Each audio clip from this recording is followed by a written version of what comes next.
Listo, doctor, todo suyo. Perfecto, empezamos entonces. Bueno, el teórico de hoy va a hablar de la enfermedad arterial oclusiva crónica. Vamos a desarrollar los conceptos de las causas, la clasificación, el diagnóstico, la clínica y el tratamiento. Vamos a definir a la enfermedad arterial oclusiva crónica como una patología que siempre va a ser secundaria a una estenosis o a una oclusión arterial. Y esta estenosis o esta oclusión arterial va a llevar a un deterioro progresivo del flujo arterial, lo que va a producir como consecuencia una hipoperfusión, una hipoxemia y una necrosis del territorio irrigado que se va a encontrar a nivel distal del proceso de la obstrucción. Las causas o la etiología de esta patología principalmente es la aterosclerosis en el 95% de los casos. Otras patologías que van a afectar, digamos, como una enfermedad oclusiva arterial van a ser el tromboembolismo, la arteritis, el atrapamiento arterial, y dentro de la arteritis podemos dar como ejemplo la arteritis de Takayasu. Dentro de la epidemiología podemos decir que el 4% de las personas mayores de 60 años, mayores de 40 años, la presentan, las personas mayores de 65 en un 15 a un 20%, en un 27% los pacientes diabéticos. Tiene una relación más frecuente, una presentación más clara en hombres, una relación 2-1 con la raza negra. Está asociado fuertemente con enfermedades periféricas, asociado a otras patologías de origen vascular, como las enfermedades coronarias, el infarto y los accidentes cerebrovasculares. Después, dentro de los aumentos, como factores de riesgo que van a presentar estos pacientes, van a ser la dislipidemia, los estados de hipercoagulabilidad, como por ejemplo las enfermedades oncológicas, la insuficiencia renal, la diabetes y el tabaquismo. Las manifestaciones clínicas que van a presentar la enfermedad oclusiva guardan muchísima relación con la gravedad de la obstrucción, con el grado de obstrucción y con la velocidad en la que se va produciendo la obstrucción arterial. Es decir, tiene una relación directa con la hemodinamia, lo que va a generar una hipoperfusión del músculo esquelético de la piel, llevando a que este estado de hipoperfusión genere las características clínicas que va a presentar el paciente, pudiendo o no desarrollar mecanismos compensadores a esta patología. Justamente el estado de cronicidad, el desarrollo crónico de esta patología hace que, por ejemplo, los pacientes puedan desarrollar circulación colateral como mecanismo compensador a una obstrucción arterial crónica y no presentando en muchos casos sintomatología clínica en el desarrollo de su enfermedad. Para hablar un poco de la fisiopatología, vamos a hacer un pequeño repaso de la microanatomía de la pared vascular. Como ustedes habrán estudiado ya en su momento, sabemos que una arteria va a estar constituida por la íntima, que es la capa celular que va a estar en contacto con la sangre, la media, que le va a dar el soporte, y la adventicia. En esta patología, lo que se produce es, como les dije, el 95% de las veces está desarrollada con la aterosclerosis. Los pacientes van a presentar factores de riesgo, como el sedentarismo, el tabaquismo, la diabetes, y se va a producir una lesión de la íntima, una inflamación, una hipertrofia del músculo liso, y van a generar las placas, que estas placas ateromatosas pueden ser estables o inestables. Como ustedes saben, el flujo sanguíneo en el torrente circula de manera lineal y de manera circular. Dentro de la enfermedad aterosclerótica lo que se produce son diferentes estadios proinflamatorios, donde la sangre lo que hace es, en lugar de circular de manera armónica y de manera lineal, se generan flujos alteraciones del flujo en realidad, donde se acumulan, en primer lugar en la íntima, lípidos. Estos lípidos que se van pegando a nivel de la íntima generan alteración del flujo sanguíneo, y esta alteración del flujo sanguíneo hace que la pared vascular desarrolle mecanismos proinflamatorios, es decir, que van a llegar células proinflamatorias como monocitos y macrófagos a dar respuesta a esa alteración vascular, generando mecanismos proinflamatorios. Entonces, dentro de la pared de la íntima se genera un núcleo lipídico, es decir, una lesión que altera la circulación normal, y esa lesión después se va a ir rompiendo. A nivel que se va rompiendo y se va generando, se va formando de manera más asimétrica, la sangre empieza a generar trombos en esos espacios alterados dentro de la vasculatura, o dentro de la luz arterial. Estos trombos van creciendo y con el tiempo, asociado a los mecanismos y las células proinflamatorias, generan la oclusión arterial, que en un primer momento va a ser parcial hasta llegar a la oclusión arterial total. Y en un estadio mucho más tarde, como verán en el PowerPoint, en la fase 5, ya se genera una lesión estable que va a estar constituida por una matriz de colágeno y tejido cicatrizal, generando solamente una pequeña luz por donde va a pasar el flujo. Debido a estas 5 etapas y estas 5 fases en las cuales la placa aterosclerótica se va formando y se desarrolla, es que decimos que la enfermedad es una enfermedad crónica y es una enfermedad oclusiva. Y es por esta cronicidad que el ser humano tiene la capacidad de, a través del mecanismo de angiogénesis, generar circulación colateral para poder, como mecanismo compensador a la patología, y por eso muchas veces los pacientes son asintomáticos. Esta fisiopatología obviamente va a estar muy desarrollada con enfermedades metabólicas propias de la persona y con factores que tienen que ver con su estilo de vida, que ciertamente son factores de riesgo modificables. Dentro de los factores de riesgo modificables vamos a tener que la persona, una persona sedentaria, una persona obesa, el tabaco como principales factores protrombóticos, y también claramente la diabetes, la dislipidemia y la hipertensión arterial. En este esquema pueden ver, más de lo que les venía explicando, cómo el proceso de aterosclerosis es un proceso progresivo, donde el vaso se encuentra en un estadio normal, se genera la primera estría lipídica, que va a ir alterando, acá les muestro con el cursor, el endotelio vascular. Luego se genera la placa fibrosa, que altera más y altera el flujo de circulación sanguínea. La placa aterosclerótica se forma, hasta que vienen los mediadores proinflamatorios, generando aún más inflamación, más estrechez de la luz vascular, generando luego lo que se llaman los accidentes de placa. Desde ahí, depende del territorio irrigado donde uno tenga el accidente de placa, podemos hablar de infartos, el infarto en realidad es una consecuencia de esa trombosis. Comúnmente toda la gente conoce el infarto cardíaco en realidad, pero el infarto se puede dar por en un miembro, por una obstrucción arterial de miembros periféricos, ACVs isquémicos, accidentes cerebrovasculares transitorios, muerte súbita, isquemias críticas en los miembros. Y con lo que respecta a los miembros, podemos, dentro de esta cronicidad, lo que desarrollan los pacientes, como se denomina claudicación intermitente, que es un dolor cuando el paciente empieza su caminata, digamos. Lo vamos a ver más adelante cuando desarrollemos parte de la clínica de esta patología. Entonces, como les dije, como concepto clave, la aterosclerosis es una enfermedad progresiva, es una enfermedad sistémica y es una enfermedad polifocal.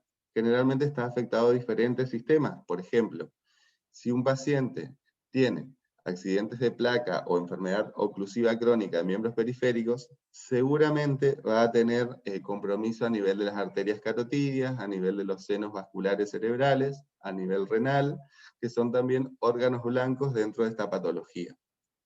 Al ser una enfermedad sistémica, progresiva y polifocal, es decir, que afecta a diferentes órganos y sistemas, todo esto va a condicionar el pronóstico a largo plazo que va a tener nuestro paciente.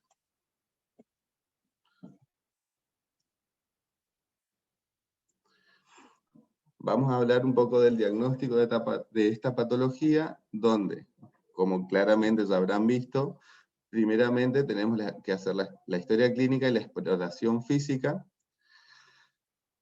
Vamos a sospechar de pacientes con enfermedad arterial, en pacientes menores de 50 años que presenten comorbilidades como diabetes o algún factor aterosclerótico, como les nombré anteriormente, tabaquismo, hipertensión arterial, sedentarismo, obesidad, si es hombre, si es de raza negra, la edad entre 50 y 69 años, y pacientes mayores de 70 años tienen una relación básicamente del 20% de los pacientes mayores de 70 años tienen enfermedad arterial.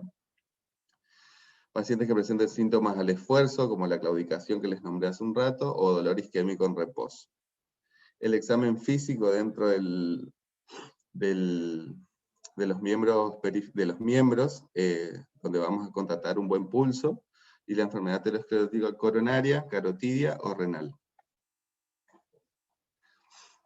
Dentro de los datos de interés que vamos a tener para nuestro diagnóstico de enfermedad arterial oclusiva, tenemos, como les dije, la obesidad, el sedentarismo, el tabaquismo, el dolor que va a presentar los pacientes, sobre todo a nivel de miembros inferiores, donde tendrían que hacer la semiología del dolor, y tiene un dolor muy característico que se llama dolor, que es un dolor que se da al reposo. También se los denomina dentro de la semiología pacientes miradores de vidriera. Se llaman así porque son pacientes que caminan, empiezan su caminata y generalmente se detienen a los 100 o 150 metros, esperando 5 a 10 minutos que ese episodio de dolor ceda para luego continuar su marcha. También existen signos indirectos de la enfermedad oclusiva. Como les dije, la enfermedad oclusiva a nivel distal va a presentar atrofia muscular por falta de buena irrigación sanguínea, por falta de actividad física por el dolor, alopecia como consecuencia de una buena irrigación sanguínea, una piel lisa, brillante, atrófica, atrofia del tejido celular. Todos son signos indirectos, consecuencias de la falta de una buena irrigación sanguínea en el territorio afectado.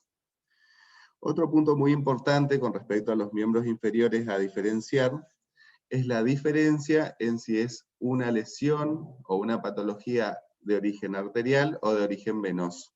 Eso también lo podemos inferir con signos indirectos muy característicos al examen físico. Si nosotros sospechamos que hay una afectación de origen arterial, vamos a tener que estudiar el árbol arterial en general y determinar si existe una insuficiencia arterial crónica o si la oclusión arterial es aguda.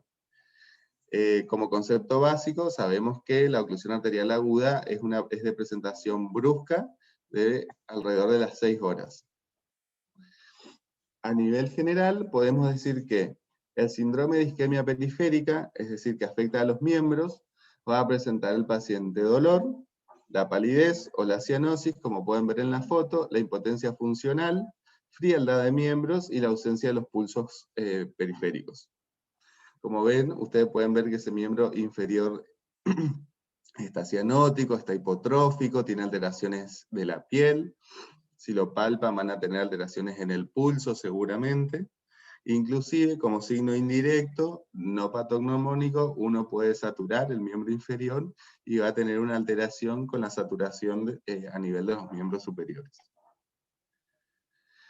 Podemos clasificar, según la topografía de afectación, en enfermedades oclusivas de la arteria femoral hipoplitea, se da en el 80 y 90% de los casos. Enfermedades de las arterias tibiales y peronea en el 50 al 40% de los casos, y oclusión de la aorta y las arterias ilíacas en el 30% de los casos. Es importante que ustedes recuerden que en los sitios de bifurcación arterial es donde tienen más riesgos de generarse la patología oclusiva, debido a que también el flujo sanguíneo en su recorrido se vuelve turbulento a nivel de las bifurcaciones. Hay dos clasificaciones clínicas para lo que sería enfermedades oclusivas periféricas. La clasificación de Fontaine, que es una clasificación más vieja, que todavía se sigue usando en muchos lugares, y la clasificación de Rutherford. La clasificación de Fontaine justamente habla de lo que les mencionaba hace un ratito, acerca de los pacientes miradores de vidrieras. Entonces podemos decir que tenemos pacientes en estadio 1, que son asintomáticos, pacientes en estadio 2, que presentan claudicación intermitente. Dentro de este estadio tenemos estadios 2A, que presentan claudicación tras caminar más de 150 metros, la de 2B, claudicación antes de caminar los 150 metros, el estadio 3, que presentan dolor en reposo y dolor nocturno, y el estadio 4, donde el miembro afectado ya presenta necrosis y gangrena.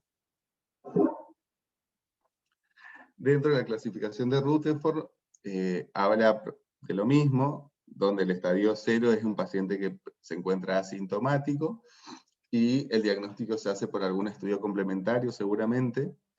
Estadio 1, una claudicación leve, el estadio 2, moderada, y el estadio 3, grave, siendo 150 metros el parámetro, digamos, para comparar.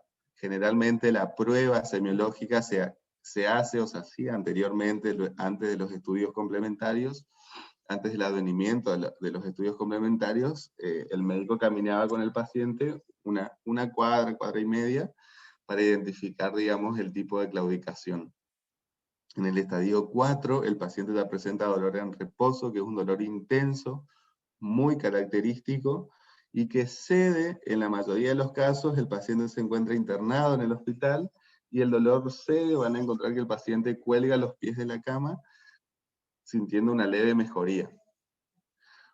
En el estadio 5 hay pérdida de tejidos, hay ulceraciones que no cicatrizan, hay gangrenas y úlceras difusas.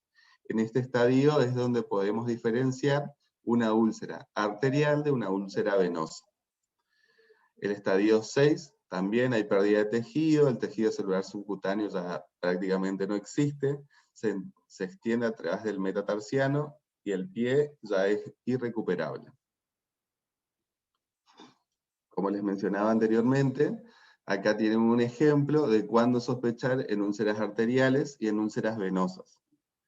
Las úlceras venosas, generalmente, ya habrán hablado con la doctora Tabernero, son úlceras que presentan pacientes con varices en miembros inferiores, hay tejido de granulación en la úlcera, hay alteraciones tróficas de la piel, perilesión ulcerosa, como la hiperpigmentación, hay mucho edema, hay congestión. Generalmente se encuentran a nivel del maléolo interno en las úlceras de origen venoso, y son irregulares y de bordes elevados.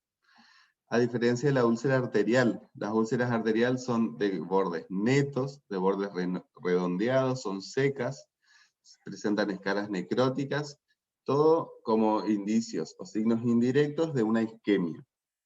Se presentan a nivel del talón, del metatarso, o a nivel o alrededor, donde de la irrigación sanguínea, digamos. Entonces son perivasculares, por eso van a estar sobre el dorso del pie, que sería donde va el territorio de la arteria pedia, sobre el territorio de las tibiales anteriores, posteriores, y no están asociadas generalmente a edemas inclusive. Ustedes van a ver cómo otros signos indirectos son la alopecia regional. Van a ver que las uñas son muy engrosadas. Los pacientes que presentan en estados muy evolucionados son en realidad miembros inferiores ya momificados que claramente no tienen chance de una reperfusión vascular como solución.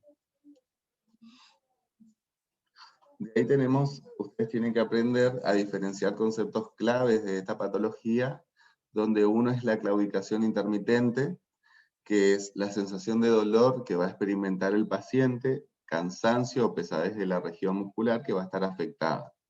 Estos síntomas van a aparecer con la caminata y van a ceder al reposo.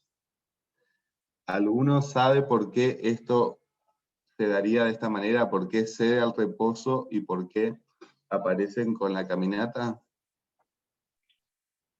Buenos días, doctor. Y seguramente por la mayor demanda de oxígeno durante el ejercicio y todo lo contrario durante el reposo. Al tener menor perfusión, sucedería eso en relación al aporte de oxígeno, estaría relacionado. Exacto, es simplemente por eso. Hay mayor demanda metabólica por el ejercicio físico, entonces el flujo sanguíneo no llega a dar respuesta a esa demanda, generando el dolor característico, y por eso los pacientes ceden al reposo y después retoman su actividad nuevamente. La otra diferencia en realidad con la claudicación intermitente, que es un signo más característico de la obstrucción crónica, es la isquemia crítica, que es la sensación de dolor o las parestesias que van a presentar en el pie y los dedos, y empeoran con la elevación de la pierna y mejoran al bajarla. Debido a esto también tiene plena relación, en realidad, por el flujo sanguíneo, que uno eleva la pierna, el flujo es menor al tener una estenosis arterial, y al bajarla, por simple gravedad, se obliga, digamos, a mejorar la irrigación de la pierna, y por eso los pacientes se encuentran en la internación con las piernas colgando, digamos, dentro de la cama de internación. Creo que no lo desarrollé más adelante, pero justamente es tan característico y tan severo el dolor de los pacientes con la isquemia arterial, que el manejo, digamos, la indicación médica, el manejo del dolor en estos casos se hace solamente con opiáceos, y así todos son de difícil tratamiento. Dentro de los métodos diagnósticos que disponemos para la enfermedad oclusiva arterial, tenemos diferentes técnicas.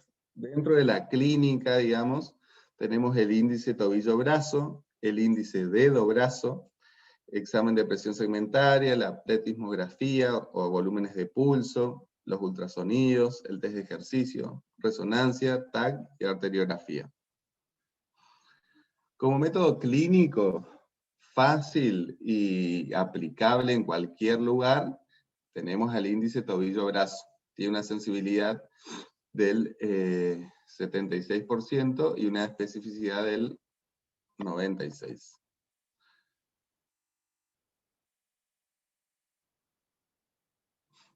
El índice tobillo-brazo, como les puse en el gráfico, en realidad lo que se hace es tomar la tensión arterial sistólica del brazo ipsilateral junto con la pierna ipsilateral a nivel de la tibia, que son los territorios vasculares generalmente más afectados. Y se hace una diferencia, digamos. Entonces, si el índice tobillo-brazo es la diferencia es mayor a 1, eso es normal. Si hay una diferencia menor a 1, es patológico. Y podemos hablar de una enfermedad oclusiva. Como verán en el esquema, se hace la presión arterial sistólica más alta del pie derecho, dividido la presión arterial sistólica más alta que se saca de los brazos. Y ahí pueden saber que una claudicación intermitente les va a dar un paciente con claudicación intermitente les va a dar 0,59, un dolor isquémico en reposo que hablaría de una patología mucho más grave o mayor estenosis, va a dar un índice tobillo-brazo de 0,26, Y los pacientes que ya tienen una oclusión total, hay pérdida de tejido, hay úlceras, van a encontrar que el índice tobillo-brazo es de 0,05. Como les dije, es un método aplicable, tiene un buen porcentaje de sensibilidad y especificidad, sobre todo si uno suma la clínica del paciente a través del interrogatorio. Y es aplicable pues solo necesitarían un tensiómetro. Entonces, acá les puse para que ustedes vean el nivel de evidencia que tiene el índice de tobillo-brazo. Es una prueba no invasiva, se hace de primera línea en la sospecha de enfermedad arterial de extremidades. Es una recomendación clase 1 con un nivel de evidencia B. La persistencia del índice tobillo-brazo mayor a 1,4 en personas diabéticas o de edad avanzada, debe utilizarse otro método diagnóstico. Ustedes saben que, por ejemplo, en las personas diabéticas tienen muchas alteraciones de placa, tienen muchas chances de hacer enfermedad aterosclerótica, y además tienen alterada la microvasculatura. Entonces, por eso se recomienda un estudio complementario siguiente, digamos. Es de clase 1, recomendación clase 1, nivel de evidencia B. La medición del índice tobillo-brazo con ejercicio debe ser considerada en el caso de pacientes con síntomas atípicos, sugestivos, de enfermedad, con el fin de confirmar el diagnóstico y cuantificar la gravedad. Es una clase 2A con un nivel de evidencia B.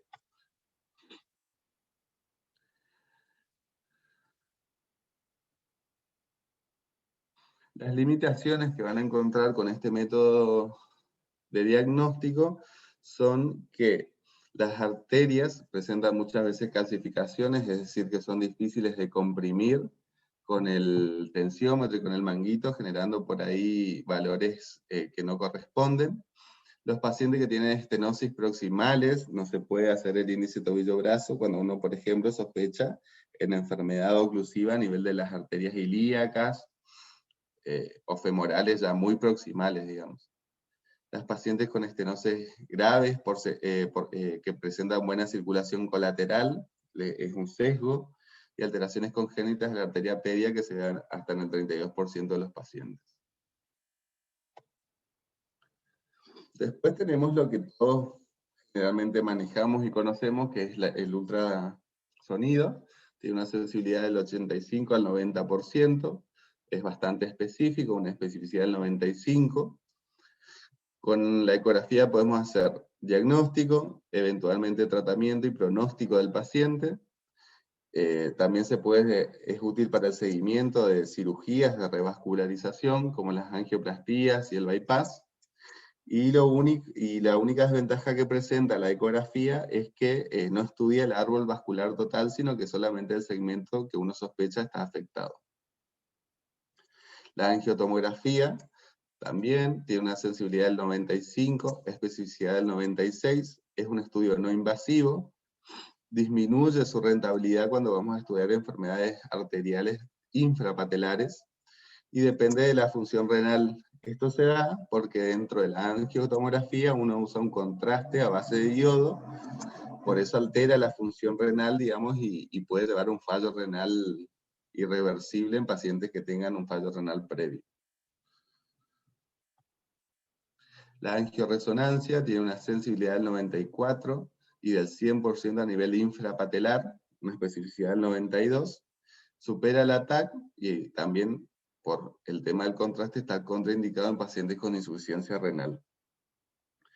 Y la angiografía digital, que es una cateterización, ya es un método diagnóstico invasivo, por lo cual uno entra por la arteria radial generalmente o femoral, se inyecta contraste y se puede estudiar el árbol arterial que uno quisiera o sospecha que tiene alguna patología. La ventaja de este método, además de ser diagnóstico, que también es terapéutico, ya que a través de esto ya puede uno colocar un stent vascular, arterial o venoso, si uno está estudiando el sistema venoso, y solucionar el problema del paciente. El nivel de recomendaciones son de clase 1, la ecografía Doppler, como método diagnóstico de primera línea, económico y no invasivo. La utilización de la ecografía, la TC o la resonancia se recomienda para localizar lesiones arteriales en miembros inferiores y definir las estrategias de revascularización. También recomendación clase 1. Y la indicación de la angiografía queda reservada solo para pacientes en las que se planifica un procedimiento de revascularización, que es de clase 2A. Que es como les dije, si uno sospecha que hay una lesión, o ya hizo una tomografía, ya hizo una ecografía, y hay una lesión puntiforme, pequeña, oclusiva, donde uno puede tomar alguna conducta terapéutica en la angiografía, llevamos a esos pacientes a angiografía. Ahí yo les venía adelantando parte del tratamiento de las enfermedades oclusivas periféricas, donde vamos a plantearnos como objetivos aliviar los síntomas y mejorar la capacidad del paciente para caminar, mejorar su calidad de vida y reducir la mortalidad total, como la morbimortalidad cardíaca y cerebrovascular. Como les dije, es una patología que es sistémica y es polifocal, es decir, que estas placas de ateroma se desarrollan en diferentes puntos y son pacientes que tienen mucho riesgo de accidentes cerebrovasculares, infartos agudos de miocardio y las enfermedades oclusivas periféricas. Vamos a dividir el tratamiento en 3 grandes ejes. Primeramente, el ejercicio físico, después el farmacológico, el tratamiento médico y el tratamiento quirúrgico. En realidad no sería el ejercicio físico el gran eje, sino serían estilos de vida modificables o hábitos saludables. Entonces, el ejercicio físico sería la respuesta a esto, donde el paciente va a mejorar los síntomas, mejorar la velocidad, aumentar las distancias de recorrido o de caminata. Claramente que debe ser una actividad física que sea progresiva y sostenida en el tiempo, para disminuir sus riesgos cardiovasculares en general.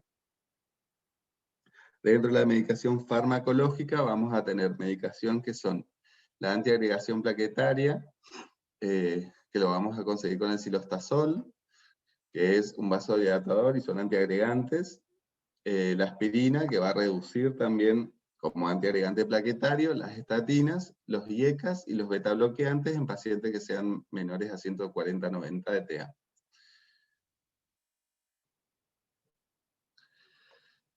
Dentro de los tratamientos invasivos tenemos tratamientos endovasculares, que son las angioplastías por balón, las endoprótesis vasculares, que pueden ser también endoprótesis cubiertas. Como les dije, son pacientes que presentan lesiones de tipo características, por eso uno va a hacer una angio-TC para poder, de última, ya tomar una conducta terapéutica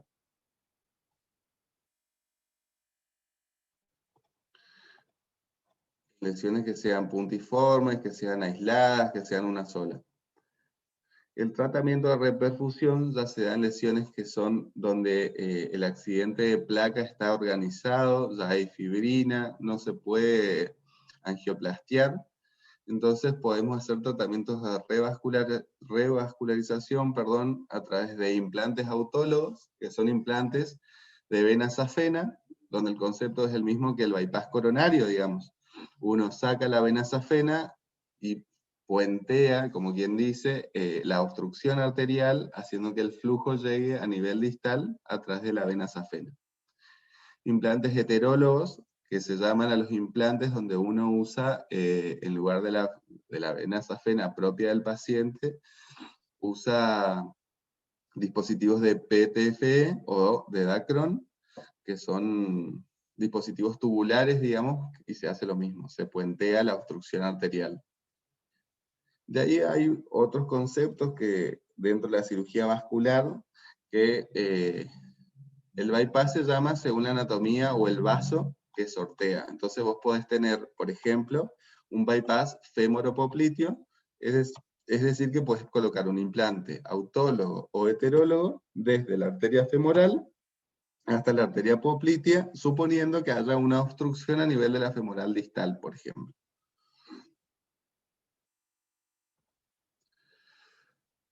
Este es un algoritmo de manejo dentro de la isquemia crítica de miembros inferiores. Entonces ustedes pueden tener, como verán ahí, les voy a seguir con el cursor, una isquemia crítica, donde el paciente puede tener isquemias gangrenosas, donde lo único que se hace es control del dolor, con opiáceos. La recomendación ya es con opiáceos, como les dije anteriormente, cuidado de la herida, antibióticos si estuviera o tuviera signos de infección, evaluar la posibilidad de una revascularización quirúrgica, como les dije, con los puentes, de ser factible. Si no es factible, el paciente va a la amputación. Ahora, si la revascularización es factible, el paciente va a revascularización endovascular, que puede tener, si falla la parte endovascular, va a revascularización quirúrgica. Todos estos caminos, si el paciente presenta dolor en reposo, seguimos por acá para la izquierda, se hace el control del dolor con opiáceos, también el paciente va a revascularizarse. De ser factible, por técnica de endovascular. Entonces, si la técnica endovascular falla, se sigue con la técnica quirúrgica convencional, que es el bypass.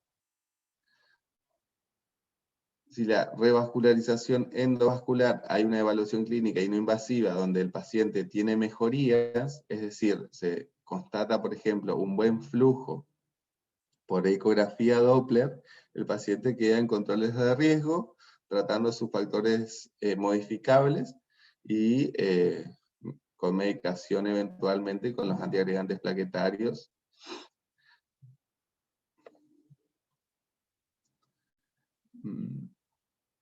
Bien. Entonces, acá les expuse un esquema de el manejo básico de las lesiones en general, como para que ustedes tengan una idea. Si los pacientes tienen, por ejemplo, estenosis unilateral o bilateral de la arteria ilíaca común, por ejemplo, o estenosis unilateral o bilateral mayor a 3 centímetros de la ilíaca externa, estos pacientes van a cirugías endovasculares. Son fácilmente solucionables, como les dije. Después, si hay oclusión bilateral, por ejemplo, de la arteria ilíaca común, estenosis bilateral mayor a 3 o 10 centímetros, que son estenosis grandes, largas, donde un stent endovascular no las va a poder resolver, son pacientes que van a una cirugía convencional o cirugía de bypass o de revascularización. Este cuadro lo pueden leer tranquilamente, es fácilmente entendible. Les vamos a pasar a las imágenes para que ustedes puedan entender un poco lo que son los casos, digamos. Acá tenemos un estudio por una angiotomografía, donde ustedes pueden ver en la flecha 1 y 2 las imágenes de las alteraciones de placa, las alteraciones en la pared vascular, les muestro con el cursor, donde hay inflamación. Esto que se ve más blanco es el flujo arterial que va pasando a través de la arteria aorta y se divide para las ilíacas, y ven que la pared se encuentra inflamada, con estenosis, con estrecheces, el flujo sanguíneo, como les expliqué al comienzo, se vuelve turbulento, y la terapéutica por endovascular es justamente la colocación de un stent. Como verán acá, la arteria presenta todo este reticulado de malla, que es el stent. Uno punza la arteria ilíaca, ingresa por la ilíaca, va subiendo con una cuerda hasta pasar la obstrucción, y a partir de ahí se va liberando el stent, lo que hace que se compriman y se abran hacia afuera las placas de ateroma, y el paciente pueda tener una mejor vascularización. Esta es la técnica de tromboembolismo, digamos, donde uno tiene la placa o la obstrucción arterial, coloca un catéter o un balón, generalmente de 3 o 4 French, pasa la obstrucción, infla el balón y lo extrae por las paredes de la arteria, que uno la abre, digamos, quirúrgicamente, y van sacando los trombos que se van formando, y todo el tejido de granulación también, que lo puede ir sacando, permitiendo al paciente una revascularización. Acá no tenemos imágenes, como podrán ver, esta es la malla de PTFE de Dacron, donde uno hace un reemplazo ya del árbol vascular. En la imagen más de la izquierda es aorta distal o aorta terminal junto con la bifurcación de las dos ilíacas.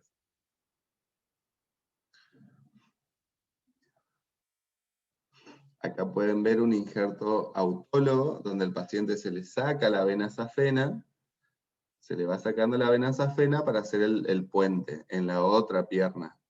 Con la única característica, por las válvulas que presentan la vena, uno pone la parte, les muestro con el cursor, sería la parte distal de la vena, va hacia proximal, entonces el flujo no tiene no usa las válvulas y no se estanca por las válvulas venosas que presenta la safena. Entonces de ahí tienen unos conceptos que, para diferenciar, que son en cirugía, se llaman bypass anatómicos o bypass extraanatómicos. Los bypasses anatómicos son bypass o puentes que siguen el eje anatómico de la obstrucción. Es decir, si yo tengo a nivel medial de la arteria una obstrucción y hago un injerto autólogo con vena safena, fémoro-femoral. Eso es un bypass anatómico porque la arteria, el bypass sigue el recorrido de la arteria.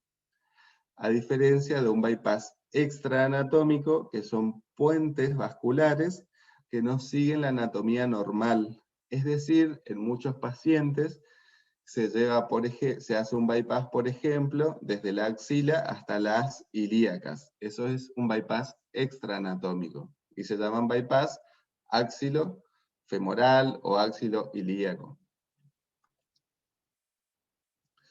Acá pueden ver en la imagen lo mismo.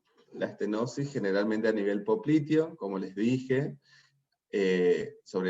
los pacientes ya tienen una predisposición por sus factores de riesgo a hacer placas de ateroma, y generalmente sumado a eso los sitios de bifurcación son sitios donde tienen más riesgo o en el 60% de los casos presentan en sitio de bifurcación sus obstrucciones arteriales.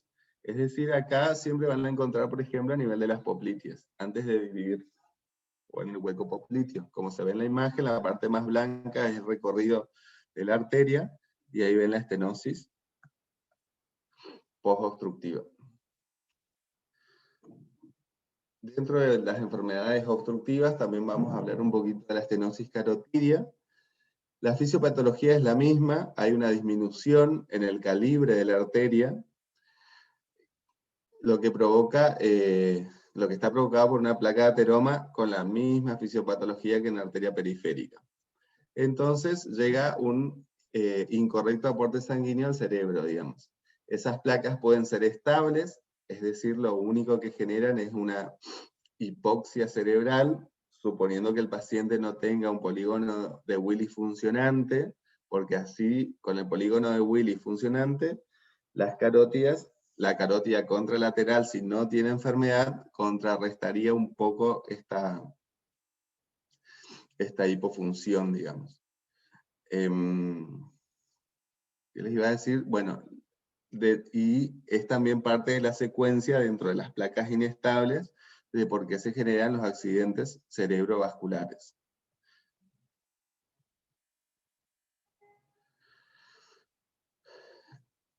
Los accidentes de placas son causas en el 20 a 30% de los infartos cerebrales isquémicos o ataques isquémicos transitorios, que son los denominados TIA. Es la segunda causa de muerte no traumática y es la primera causa de discapacidad severa. Por eso siempre que uno vaya a tener un paciente que tenga, o que ustedes tengan sospecha de enfermedad oclusiva, se estudian los vasos del cuello, los vasos periféricos o miembros inferiores en realidad, y la aorta. Como les dije al comienzo de la clase, tenemos factores de riesgo como la hipertensión, la diabetes, los estados de hiperlipidemia, hipercoagulabilidad, modificables como la obesidad, el tabaquismo, es más frecuente en hombres, sobre todo en caucásicos, el alcohol, enfermedades cardíacas, Dentro de la fisiopatología volvemos a lo mismo, son áreas de bajo flujo, donde hay fuerzas de cizallamiento. Como les dije, el concepto sigue siendo el mismo. Las placas de ateroma se forman a nivel de bifurcación. Ustedes sabrán por anatomía que se originan las carótidas y luego se van a dividir en carótida interna y carótida externa. Y en esa división, donde la sangre el flujo sanguíneo se vuelve turbulento, se generan las placas. Y generalmente las placas se van a generar a expensas de la carótida interna. ¿Por qué? Porque la carótida interna, a entrar al cráneo, tiene menos resistencia, tiene menos fuerza, y por eso es más fácil que las placas se vayan acomodando a expensas de la carótida interna. ¿Sí? Entonces, como les dije, en el ítem 2, son zonas de baja resistencia, la carótida interna, se forman las placas, hay estrechamiento de la luz, el flujo se vuelve turbulento y aumenta el riesgo de ateroembolización.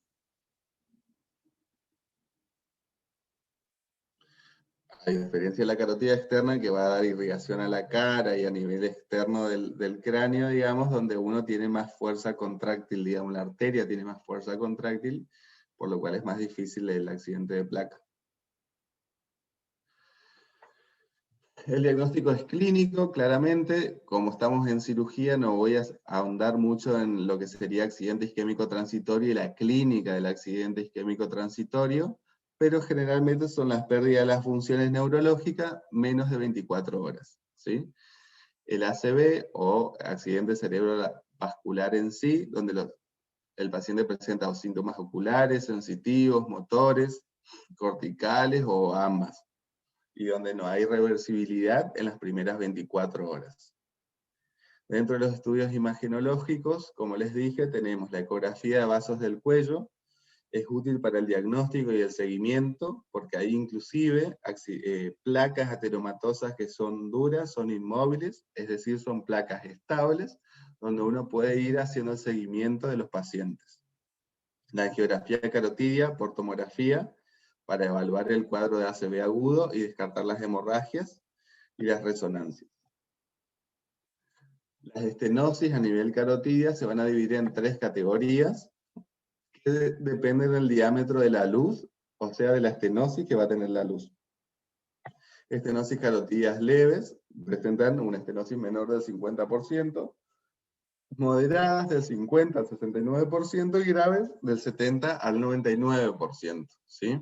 Acá pueden ver en la tomografía cómo viene la carótida, ahí les sigo con el cursor, carótida, bifurcación carótida, carótida interna, carótida externa, y acá pueden ver la estrechez de la luz del árbol vascular.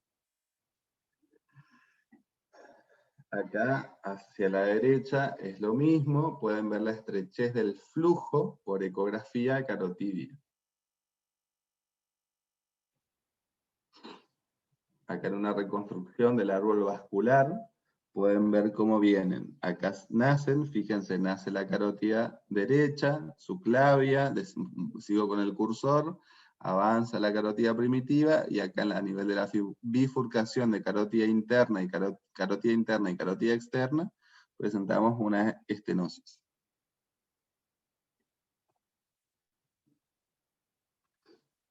Bueno, acá pueden ver en realidad ya más de lo mismo. Y el tratamiento va a ser nuevamente patología arterial, el tratamiento médico con cilostazol, aspirina, estatinas y ECAS, que son todos antiagregantes plaquetarios, perdón, porque por ahí me apuro, antiagregantes plaquetarios, y el tratamiento quirúrgico, que vamos a tener la endarterectomía y tratamientos endovasculares, que es la colocación de prótesis, digamos, sin o con filtro. Acá les muestro un esquema de en qué consiste la endarectomía, donde uno abre la arteria carótida, saca toda la íntima junto con las placas ateromatosas, y luego vuelve a suturar con una sutura irreabsorbible. dejando solamente la adventicia y el endotelio. Acá pueden ver cómo se coloca un stent. El concepto es el mismo que para miembros inferiores, o sea, forma parte de toda la patología arterial periférica.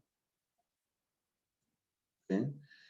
Este es el proceso quirúrgico, donde dentro de la técnica quirúrgica uno pone un shunt o un puente vascular, asegurando la irrigación cerebral, mientras se procede a la resección de la placa ateromatosa de la arteria carótida. En la foto de la izquierda pueden ver, una vez que se saca toda la placa ateromatosa, cómo queda la pared de la arteria carótida, y estas dos mangueritas que van a ver acá, es el puente asegurando la irrigación cerebral del paciente. Y para darle unos conceptos básicos de enfermedades periféricas, donde sigue entrando la aorta, vamos a hablar del aneurisma de aorta. El aneurisma, por definición, es el aumento del tamaño del diámetro de la arteria en más del 50%. Generalmente, los pacientes se presentan asintomáticos, o se las descubre porque van a hacerse algún estudio, alguna tomografía, y se ve el aneurisma. Claramente existen factores de riesgo, como toda enfermedad arterial periférica, que está relacionada con la edad, el sexo, los antecedentes familiares, el tabaquismo, enfermedades del tejido conectivo y el síndrome de Marfan.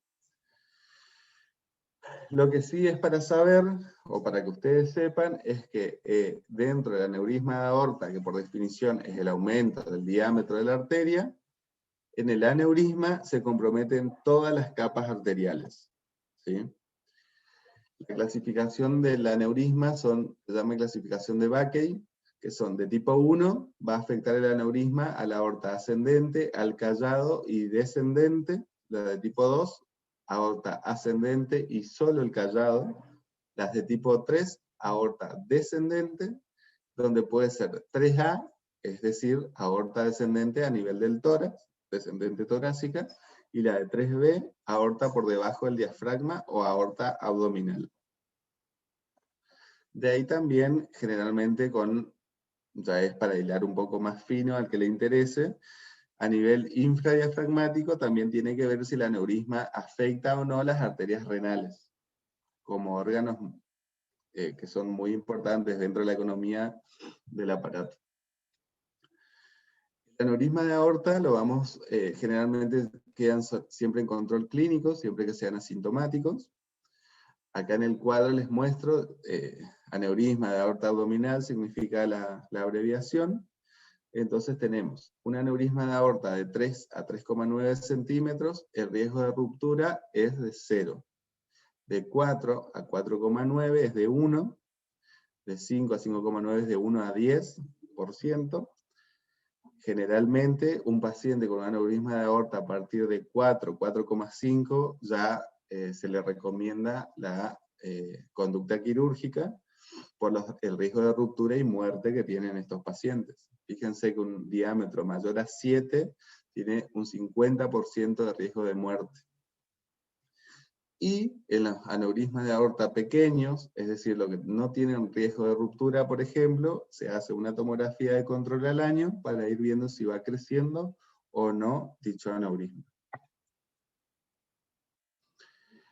Lo bueno es que de acá ustedes tendrían que también poder diferenciar después de esta clase lo que es una disección de aorta y un aneurisma de aorta. Como les dije recién, el aneurisma es la dilatación del diámetro del vaso, o sea de la aorta, en más del 50% y afecta a todas las capas de la arteria. La disección de aorta es la ruptura de la capa íntima nada más de la arteria, lo que hace que la sangre que vaya circulando se meta entre la íntima, generando dentro de la pared, es decir, entre la íntima y la adventicia, una nueva luz o una luz falsa. Esa es la disección. Entonces, la sangre al circular, por la luz normal, se mete entre la íntima y la adventicia, generando un nuevo saco y una nueva cavidad, digamos, no anatómica. Eso se llama disección de aorta. Con esto terminamos la clase de patología arterial oclusiva. No sé si quieren hacer alguna pregunta.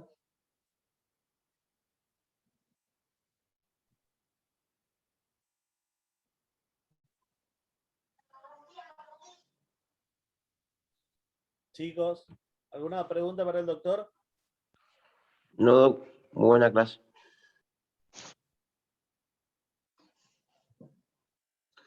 Y bueno, si no hay preguntas, entonces creo que terminamos la clase. Solo ese era el teórico, ¿no? ¿Cómo, Doc? Que si no hay preguntas, terminaríamos el teórico. Perfecto. Muy bien, muchas gracias, Doc. Bueno, muchas gracias, Diego. Muchas gracias, doctor. Gracias, Doc. Chao, buen Gracias, día. Doc. Doc. Gracias, doctor.